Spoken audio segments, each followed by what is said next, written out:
je m'appelle Alexandre Jardin, je suis souvent écrivain, je suis souvent militant associatif et je suis red dingue d'une femme, voilà, qui recompose ma vie et qui m'élève. Et je suis également le parrain de la 6e édition du prix littéraire de la liberté intérieure, qui m'intéresse beaucoup.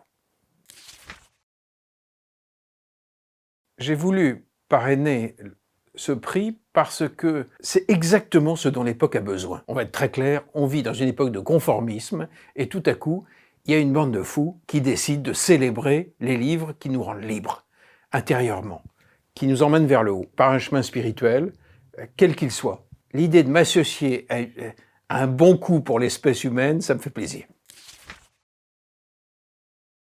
La liberté intérieure, ça évoque pour moi le chemin de traverse, le moment où on devient vraiment vivant, le moment où on échappe à nos déterminismes, le moment où on a l'intelligence de se créer soi-même. C'est ça, la liberté intérieure.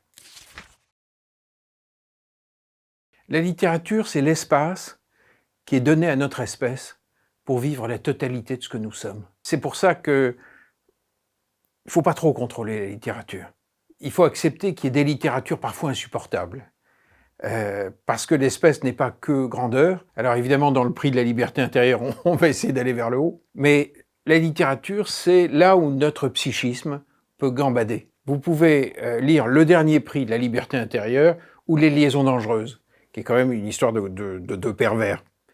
Mais c'est très bon. Mais ça fait aussi partie de l'homme. Je me sens profondément libre dans le lit de ma femme. C'est-à-dire près d'un être humain qui vit tout au juste niveau. Ce qui est très puissant dans la liberté intérieure, c'est qu'elle n'a pas besoin de héros. C'est que c'est quelque chose qui est disponible chez absolument chacun. Et donc c'est cette dimension héroïque, sublime, qui circule chez chacun d'entre nous. Est-ce qu'on prend le véhicule ou pas? Ou est-ce qu'on reste à l'arrêt? Dans le doute, quand vous ne savez pas quoi lire et que vous voulez agrandir votre liberté, prenez les Confessions de saint Augustin. Vous ouvrez au hasard et vous allez être choqué. Vous allez tomber en état de choc. Cet animal délivre toute personne qui le lit. Je vais vous citer une phrase. Celui qui se perd dans sa passion a moins perdu que celui qui a perdu sa passion.